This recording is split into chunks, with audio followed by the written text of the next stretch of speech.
In previous lecture हम लोगों ने स्टडी किया, अब तक जो स्टडी किया उसमें हमने देखा कि मैक्सवेल ने wave theory the. That is Maxwell ने कहा कि रेडिएशंस जो होते हैं, इलेक्ट्रोमैग्नेटिक रेडिएशंस, उनकी नेचर वेव नेचर होती है। तो इस चीज को हम यहाँ पर मेंशन कर लेते हैं। इन्होंने क्या बताया था, फाइनल इनका कंक्लूजन क्या था बेटा, कि electromagnetic radiations have wave nature. वो वेव्स होती हैं, वेव की नेचर होती है उनके अंदर। बाद में मैक्स प्लांक आए और मैक्स प्लांक ने, ये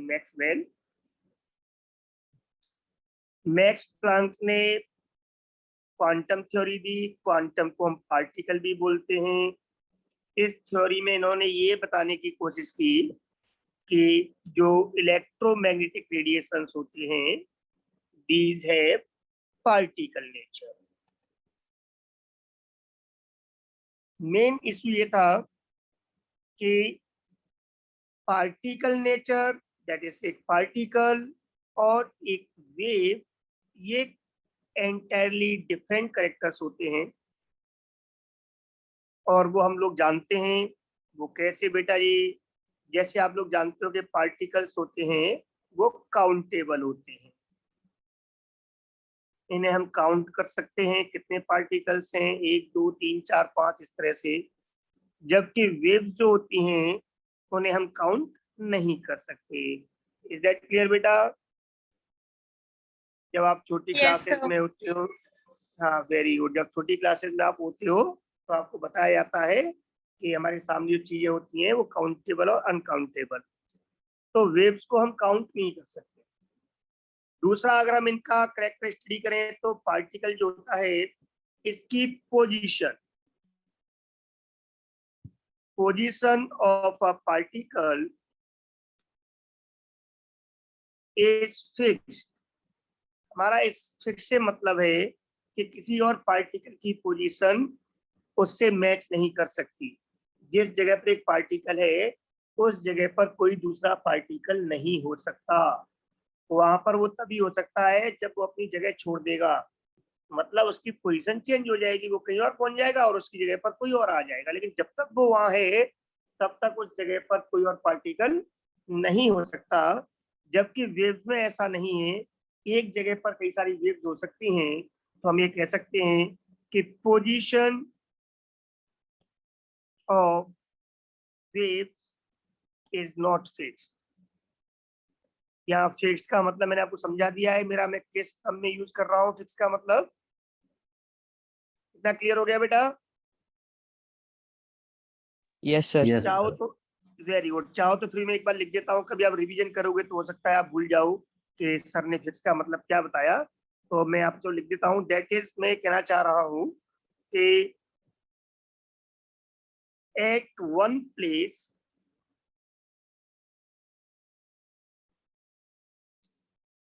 more than one particle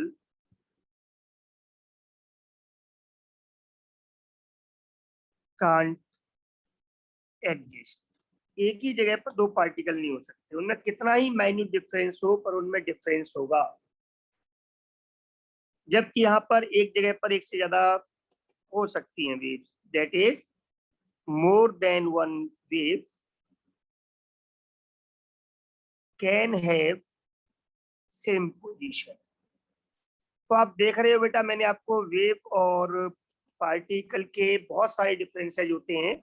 मैंने मेजर दो डिफरेंस यहाँ पर लिए हैं केवल ये बताने के लिए कि पार्टिकल नेचर और wave nature entirely different characters हैं। इसका मतलब ये हुआ कि मैक्सवेल ने जब हमसे बोला कि इसमें इलेक्ट्रोमैग्नेटिक रेडिएशंस की नेचर वेव जैसी होती है, प्लांक ने अपने एक्सपेरिमेंट से प्रूव करने की कोशिश की कि इलेक्ट्रोमैग्नेटिक रेडिएशंस का नेचर पार्टिकल जैसा होता है। तो बेटा अगर दो जस्ट अपोजिट कैरेक्टर्स की बात की जा रही हो, तो एक कॉन्ट्राडिक्शन सामने आ रहा हो, तो लोग तो क्वेश्चन पूछेंगे ना, ऐसा कैसे पॉसिबल है, दो एंटायरली डिफरेंट कैरेक्टर की बात हो रही है, एक बोल रहा है वेव, एक कह रहा है पार्टिकल, और दोनों कैरेक्टर डिफरेंट हैं, तो दोनों कैरेक्टर कैसे हो सकते हैं। तो यहाँ पर कंट्रोवर्सी स्टार्ट हो गई। लेकिन प्रॉब्लम ये हो रही थी, दोनों ने अपने एक्सपेरिमेंट्स के थ्रू जो बातें बताई, जैसे इलेक्ट्रोमैग्नेटिक रेडिएशन की स्पीड के बारे में मैक्सवेल ने बताया, और यहाँ तक बता दिया कि वैक्यूम में 3 × 10⁸ मीटर पर सेकंड होती है, and speed c is equal to, जैसे हम यहाँ पे लिखते हैं, इनकी थ्योरी का मेन जो मैथमेटिकल फॉर्म था वो c is equal to nu lambda, frequency और वेवलेंथ के प्रोडक्ट के बराबर होती है स्पीड, ये प्रूव्ड थी। और दूसरी तरफ मैक्सवेल ने कहा कि एक क्वांटम की जो एनर्जी होती है वो h न्यू के बराबर होती है, फ्रीक्वेंसी के प्रोपोर्शनल होती है, मैथमेटिकल अपने प्रूव किया था, ये बातें प्रूव्ड थी। तो इस कंट्रोवर्सी को एंड किया आइंस्टाइन ने, और आइंस्टाइन ने कहा कि लाइट में वेव और पार्टिकल दोनों करैक्टर मिलते हैं। तो अगला हमारा जो पार्ट है यहाँ पर वो है dual nature of electromagnetic radiations, जिसमें हम स्पेशली रेडिएशंस में एक एग्जांपल लेके चलेंगे, लाइट। रेडिएशंस जो होते हैं इलेक्ट्रोमैग्नेटिक बहुत सारे कई टाइप के होते हैं, जिसमें कुछ हमें दिखाई देते हैं, कुछ दिखाई नहीं देते हैं।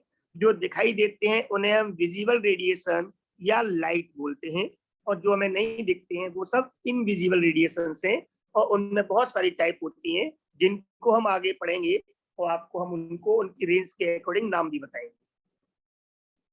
अभी बात की जा रही है कि ड्यूल नेचर ऑफ लाइट के बारे में सबसे पहले किसने बताया, आइंस्टाइन ने। तो Einstein stated,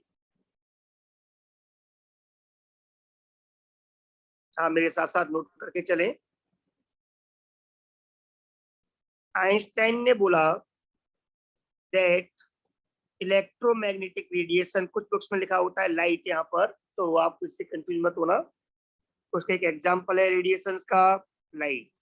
light has, that is electromagnetic radiations has dual nature.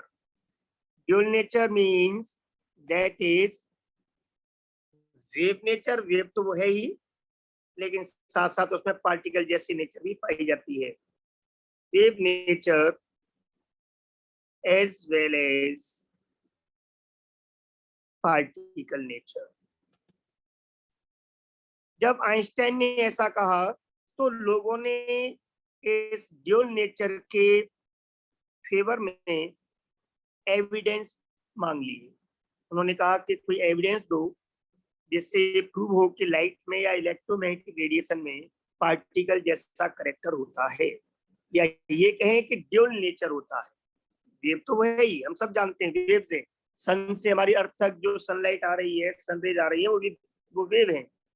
एक बल्ब से लाइट आ रही है वो वेव है।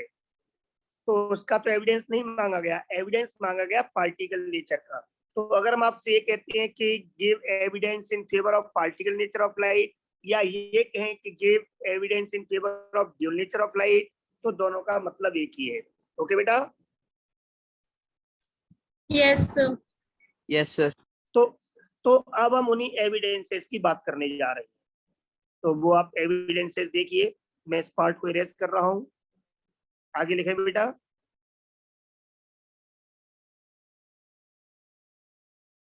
इरेज कर दूं? Yes sir. Very good. तो आप हेडिंग लिख सकते हैं, evidences in favour of dual nature और पार्टिकल नेचर ऑफ लाइट। आपसे लाइट कहा जाए या इलेक्ट्रोमैग्नेटिक रेडिएशन कहा जाए, इनके फेवर में पूछा गया। ओके बेटा जी? तो ये एविडेंस, हाँ ये एविडेंसेस है। इनमें एविडेंसेस में मेन एविडेंसेस हम अपने सिलेबस के अकॉर्डिंग दो लेकर चलते हैं। एक है फोटो इलेक्ट्रिक इफेक्ट, और दूसरा एविडेंस है पार्टिकल नेचर का, that is dual nature of light का, वो है ब्लैक बॉडी रेडिएशन। अब इन दोनों एविडेंसेस को हम डिटेल में स्टडी करते हैं। सबसे पहले हम फोटो इलेक्ट्रिक इफेक्ट स्टडी करेंगे, इसके बाद ब्लैक बॉडी रेडिएशन। तो आप स्टार्ट कर सकते हैं photo electric effect. Photo electric effect इस बात का प्रूफ है कि लाइट में पार्टिकल नेचर होता है और ड्यूल नेचर लाइट में होनी चाहिए, होती है, ऐसा आइंस्टाइन ने कहा। लेकिन फोटो इलेक्ट्रिक इफेक्ट को जो डिस्कवर किया वो मेरे बेटा जी 1887 में हर्ट्ज ने किया था। तो इस बात को हम पहले इसमें लिखेंगे।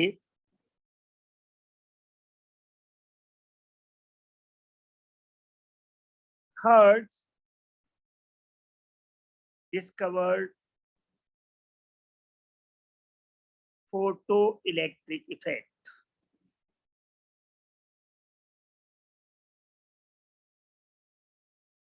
इन्होंने इस इफेक्ट को डिस्कवर किया था।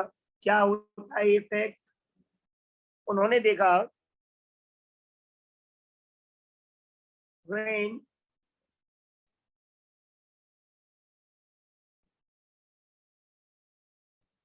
a metal is exposed करना, that is सामने लेके आना, exposed to a beam of light। अगर हम इसको एक लाइट की बीम के सामने लेके आते हैं, दैट इज पर हम लाइट इंसिडेंट करते हैं सरफेस पर, देन इलेक्ट्रॉन्स आर इजेक्टेड। तो सरफेस में से क्या होता है बेटा? इलेक्ट्रॉन्स बाहर निकलते हैं।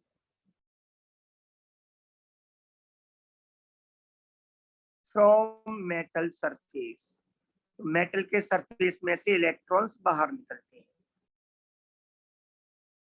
इस तरह के इस इफेक्ट को, this effect is called photo electric effect. इसको फोटो इलेक्ट्रिक इफेक्ट क्यों कहा गया बेटा? इसकी वजह बहुत सिंपल है कि लाइट के पार्टिकल को हम फोटोन कहते हैं और कहीं ना कहीं फोटो वर्ड लाइट को रिप्रेजेंट करता है।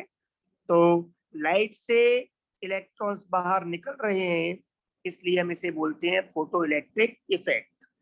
और ऐसे इलेक्ट्रॉन जो लाइट के हिट करने से बाहर निकले हैं, ऐसे इलेक्ट्रॉन्स को हम नाम देते हैं द इजेक्टेड इलेक्ट्रॉन्स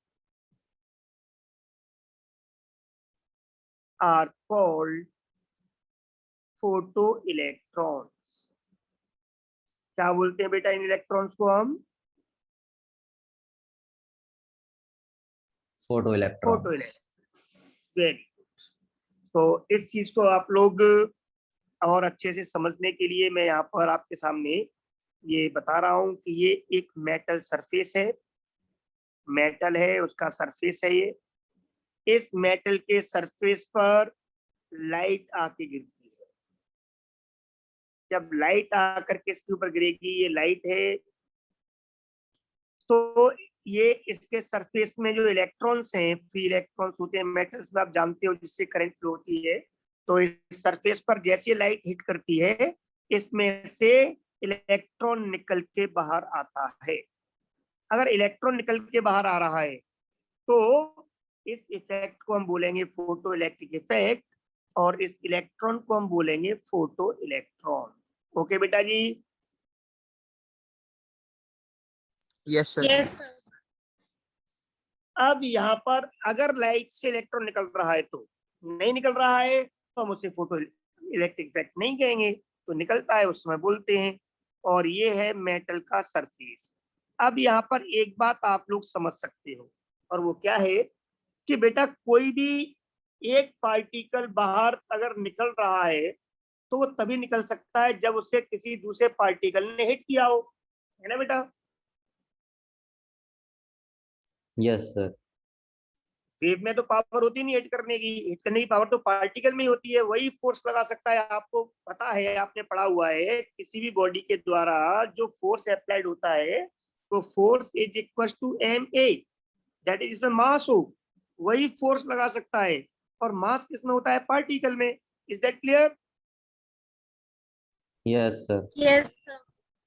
तो इसका मतलब लाइट जो एक वेव है वो पार्टिकल की तरह फोर्स जनरेट कर सकती है और हिट करके इलेक्ट्रॉन को बाहर निकाल सकती है। मतलब वो भले ही वेव है लेकिन उसमें पार्टिकल जैसा नेचर है कि वो अदर पार्टिकल्स जैसे इलेक्ट्रॉन्स को हिट करके बाहर निकाल सकती है। इज दैट क्लियर बेटा? Yes, Yes, sir. sir. बस तो इसकी इस डेफिनेशन से ही, इस हिटिंग से ही ये क्लियर हो गया कि लाइट में ड्यूल नेचर, पार्टिकल जैसा नेचर होता है। So from this effect it is clear that light has या electromagnetic radiation has particle nature. और पार्टिकल अगर प्रूव हो गया तो वेव तो उसके अंदर था ही, वो तो हमें पता ही है, तो हम लिख सकते हैं दैट इज ड्यूल नेचर। हो गया बेटा prove? Yes, sir. Very good. अब इतना प्रूव तो हो गया, लेकिन जब हमने इतना पढ़ा है तो इस फोटो इलेक्ट्रिक इफेक्ट का थोड़ा सा हम इसको डिटेल में पढ़ते हैं और इस फोटो इलेक्ट्रिक इफेक्ट के कैरेक्टर्स को आगे बढ़ते हैं। हमारा जो एम था वो तो कंप्लीट हो गया कि हमें सिर्फ ड्यूल नेचर प्रूव करनी थी और वो हमने कर ली। बट इसके आगे फोटो इलेक्ट्रिक इफेक्ट को और आगे स्टडी किया, वो इसकी स्टडी को आगे बढ़ाया आइंस्टाइन ने। ओके बेटा? Yes, sir. तो हम इसे आगे बढ़ा रहे हैं, तो इस पार्ट को इरेज कर दूं मैं? Yes, Yes, sir. sir. Very, देखो बेटा आप यहाँ पर अब स्टडी करेंगे इसकी, आप हेडिंग डाल दोगे जिससे आपको याद रहे कि हम क्या पढ़ रहे हैं। Characters of photo electric effect. बेटा फोटो इलेक्ट्रिक इफेक्ट को मैं शॉर्ट में पीईई लिख दूं, समझ जाओगे आप? Yes, Yes, sir. sir. Yes. Very good. तो फोटो इलेक्ट्रिक इफेक्ट के करेक्टर्स क्या हैं, इसको अब हम और अच्छे से समझते हैं। और आप यहाँ पर ध्यान देना, मैं एक बार फिर डायग्राम बना रहा हूँ। ये एक मेटल का सरफेस है और इस मेटल के सरफेस पर इलेक्ट्रॉन्स हैं, लेकिन आपको पता है कि क्या इस मेटल के सरफेस से इलेक्ट्रॉन्स अपने आप बाहर आते हैं क्या? No, sir. Very good. इसका मतलब ये है वो फ्री इलेक्ट्रॉन्स जरूर हैं लेकिन फिर भी मेटल से बाहर नहीं आ रहे हैं। इट मींस कोई फोर्स है जो उनको मेटल में ही बांध कर रखे हुए है और उन्हें बाहर नहीं आने दे रहा है। ठीक है ना? तो जिस फोर्स से इलेक्ट्रॉन मेटल के अंदर बाउंडेड रहते हैं, जिस एनर्जी जो उनको बाउंड करके रखती है, हमने उसको यहाँ पर एक नाम दिया और वो नाम दिया हमने यहाँ पर उसे वर्क फंक्शन। स्टडी करने के लिए उसको हमें कोई नाम देना था, हमने यहाँ पे नाम दिया और इसका सिंबल दिया, ऐसे बना के लाइन खींच देते, इसको बोलते हैं फाई। क्या बोलते हैं बेटा? Five. फाई। Very good. तो आप इसे कैसे याद रख सकते हो? वर्क फंक्शन या फाई क्या है? The energy which binds electrons in metal surface।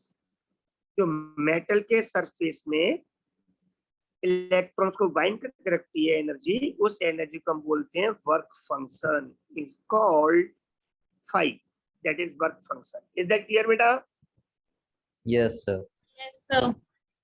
Very good. अब ये मान लीजिए इस मेटल के सरफेस पर एक लाइट इसके ऊपर आई, हिट की, इंसिडेंट हुई, और जो लाइट यहाँ पे इंसिडेंट हो रही है, तो अब ये प्रूव हो गया है कि इसमें ड्यूल नेचर होता है। दैट इज एनर्जी रेडिएशंस में स्मॉल पैकेट्स में फ्लो होती है।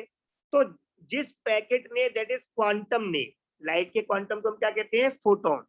उस फोटोन ने इस इलेक्ट्रॉन को यहाँ पे हिट किया और बेटा जो फोटोन हिट कर रहा है उस फोटोन की एनर्जी कितनी होती है बेटा?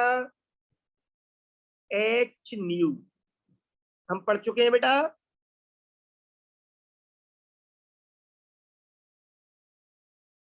बोलो बेटा जी।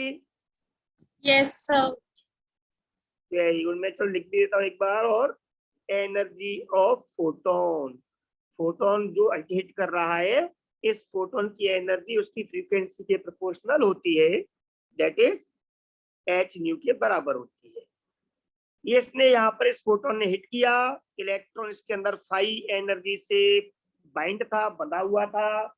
अब यहाँ पर क्या क्या हो सकता है वो अब हम यहाँ पे ऑब्जर्व करते हैं। तो सबसे पहले first of all, number 1,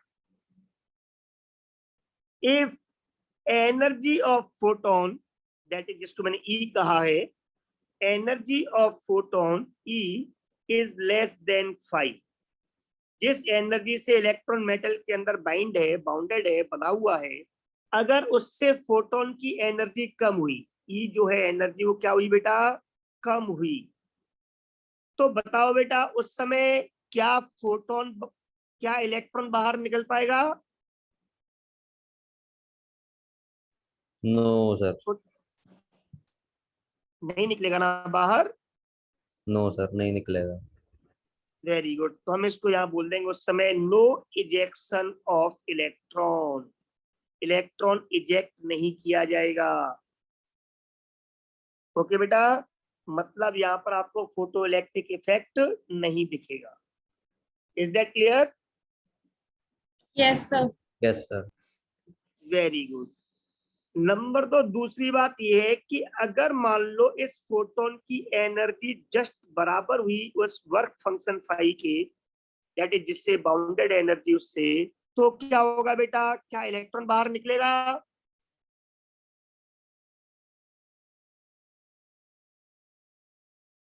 then electron comes at metal surface, उस समय इलेक्ट्रॉन मेटल सरफेस पर आ जाएगा अंदर से निकल के। दैट इज हम ये कह सकते हैं कि उस समय kinetic energy of photo electron जो है वो कितनी होगी, 0, क्योंकि जितनी एनर्जी उसे चाहिए थी उतनी एनर्जी खर्च होगी उसे बाहर निकालने में। ओके बेटा, Yes, sir. Yes sir. कोई प्रॉब्लम?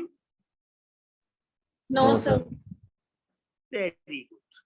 और अगर मान लो बेटा जी, ये जो हमने इसके ऊपर फोटोन डाला है, इसकी एनर्जी ज्यादा है उस वर्क फंक्शन से, फाई से, तो क्या होगा? तो उस केस में then electron gets ejected, electron बाहर निकलेगा with a maximum kinetic energy is equals to E - 5। क्यों बेटा हो?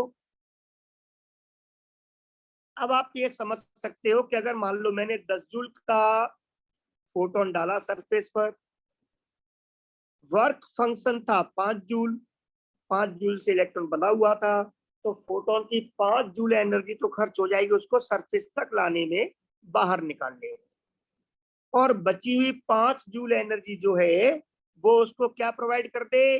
मान लो सारी बची हुई 5 जूल एनर्जी काइनेटिक में कन्वर्ट हो जाए, तो भी मैक्सिमम काइनेटिक एनर्जी कितनी हो सकती है बेटा? दोनों के डिफरेंस के बराबर। Am I right? Yes sir. Yes, sir. Very good. तो ये बस आपको समझना है, आपसे जब भी क्वेश्चन न्यूमेरिकल या कोई भी आपसे पूछा जाएगा तो हमेशा मैक्सिमम काइनेटिक एनर्जी की बात की जाएगी। वो क्यों की जाएगी? क्योंकि एनर्जी कई फॉर्म में कन्वर्ट हो सकती है। तो जो फोटोन गिरा है मेटल के सरफेस पर, उसकी जिसकी एनर्जी ज्यादा है, वो जरूरी नहीं है कि इलेक्ट्रॉन को सरफेस से निकाल ही देगा, भले ही ज्यादा है। क्यों? हो सकता है वो फोटोन की एनर्जी थर्मल एनर्जी में कन्वर्ट हो जाए, मतलब मेटल के सरफेस को सिर्फ गर्म करने में काम आ जाए, टेम्परेचर बढ़ाने में।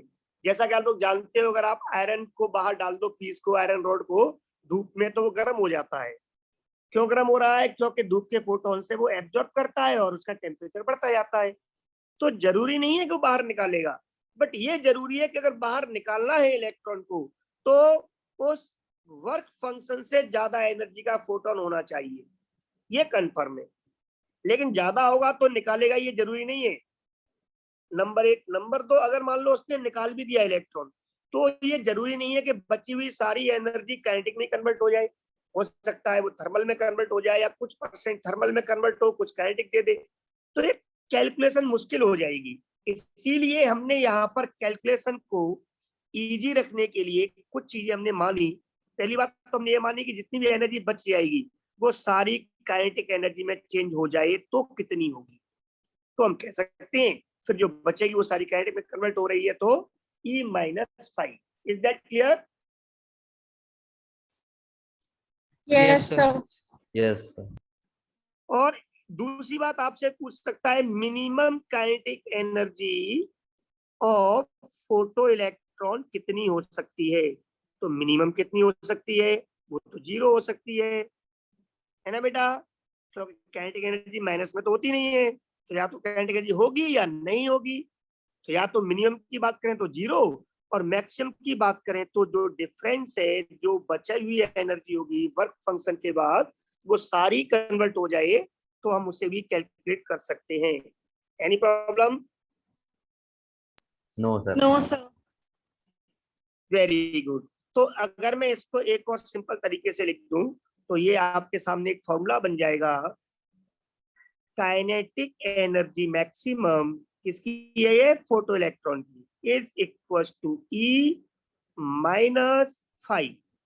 ई क्या है बेटा? यहाँ पर उस इंसिडेंट होने वाले फोटोन की एनर्जी, और फाई है मेटल का work function. Is that clear? Yes, Yes, sir. sir. इस बने हुए इक्वेशन को नाम दे दिया हमने आइंस्टाइन्स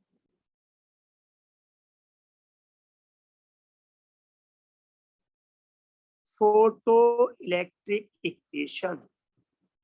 एक आपने कभी पढ़ा होगा किसी टाइम पर, आइंस्टाइन का एक मास एनर्जी इक्वेशन भी था, E=mc²। पढ़ा था बेटा?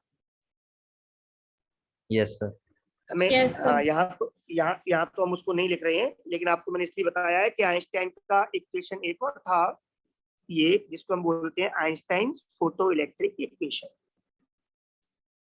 अब यहाँ पर हम कुछ एक दो बातों को और स्टडी कर रहे हैं, इसके बाद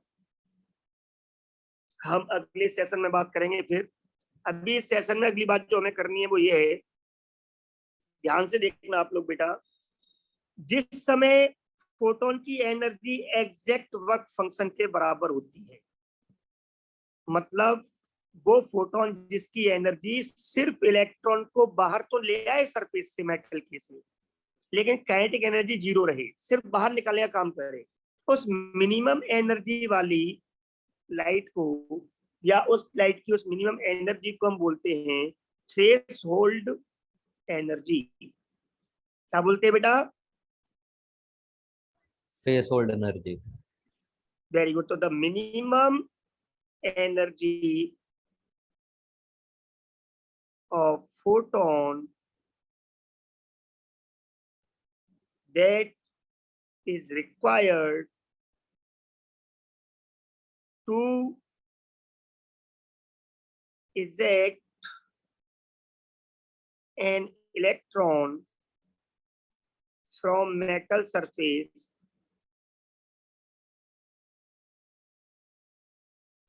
is called threshold, THRESH। Spelling ध्यान से देखना आप लोग, थ्रेशोल्ड एनर्जी। तो इससे पिक्चर बेटा क्लियर हो गई कि मेटल का वर्क फंक्शन जितना ज्यादा होगा, उसे निकालने के लिए जो एनर्जी मिनिमम बोल रहे हैं, सिर्फ इलेक्ट्रॉन बाहर निकालना है, वो उतनी ही ज्यादा चाहिए होगी, क्योंकि वो वर्क फंक्शन के बराबर होगी, है ना बेटा? बोलो। Yes, sir. Very good. तो इसका मतलब ये हुआ कि किसी भी मेटल के लिए होती है थ्रेशोल्ड फ्रीक्वेंसी, क्योंकि वर्क फंक्शन डिपेंड करेगा मेटल की नेचर पर। जैसे अलग अलग मेटल के लिए अलग अलग एनर्जी से इलेक्ट्रॉन बाउंड रहते हैं, तो इसका मतलब थ्रेशोल्ड फ्रीक्वेंसी भी डिपेंड करेगी मेटल की नेचर पर। तो आप यहाँ पे लिख सकते हो, so work function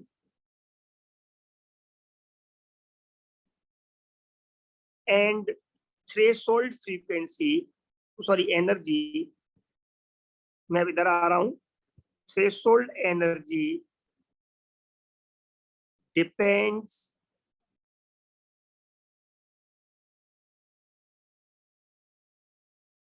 at nature of matter, ये केवल मेटल की नेचर पर डिपेंड करती है।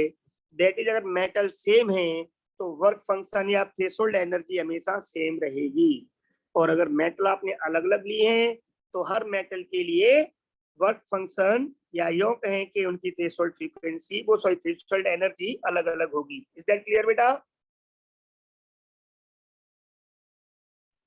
Yes, sir. Yes, sir.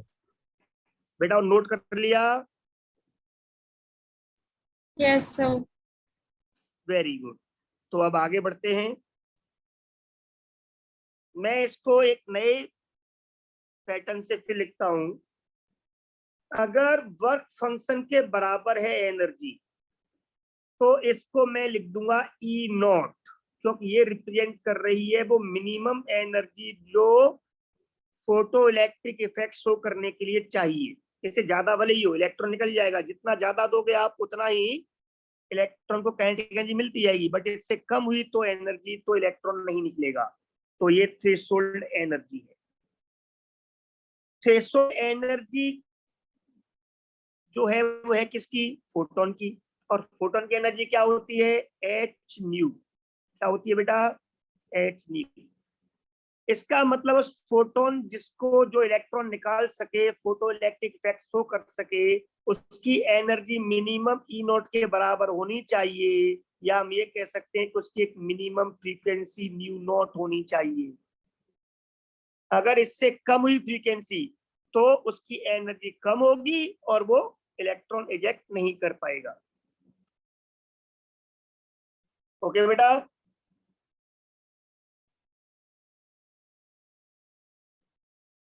या अगर आप इसकी एनर्जी को रिप्रेजेंट करते हो वेवलेंथ के टर्म्स में, तो एनर्जी क्या होती है फोटोन की? H C by lambda. But यहाँ पर जो मिनिमम एनर्जी प्रोवाइड कर रहा है फोटोन, उसकी वेवलेंथ को भी हम एक नया नाम दे देंगे, थ्रेशोल्ड वेवलेंथ। तो व्हाट इज आपका यहाँ पे न्यू नोट क्या है बेटा? Threshold frequency. ओके बेटा? हो क्या होती है ये? Minimum frequency. मिनिमम मतलब इससे कम होने पर फोटो इलेक्ट्रिक इफेक्ट शो नहीं होगा। Minimum frequency required to eject electron. किसकी फ्रीक्वेंसी है? फोटोन की, या to show photo electric effect. इसी तरह से what is lambda naught here? It is threshold wavelength. Okay बेटा? हो Yes, sir. लेकिन ये क्या है? मैक्सिमम वेवलेंथ होगी ये, क्योंकि इससे ज्यादा हुई तो वैल्यू कम हो जाएगी, इनवर्सली प्रोपोर्शनल है।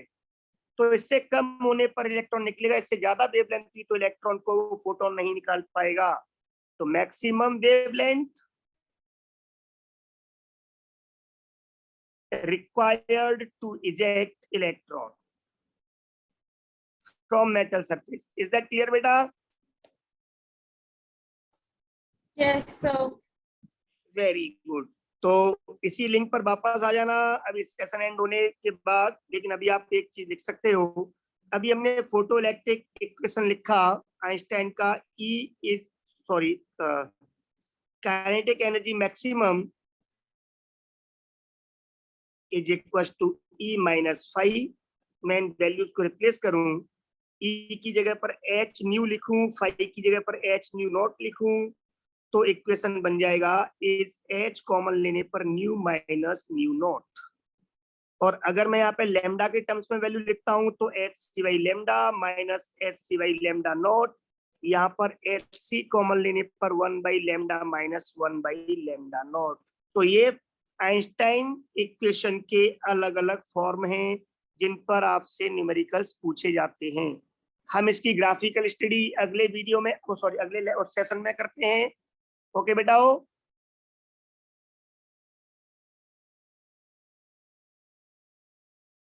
यहाँ तक क्लियर हो गया? Yes, Yes, sir. sir. तो इन सबको हम क्या बोलते हैं? आइंस्टाइन्स फोटो इलेक्ट्रिक इक्वेशन, अलग अलग टर्म्स में फ्रीक्वेंसी, वेवलेंथ इनमें लिखे हैं।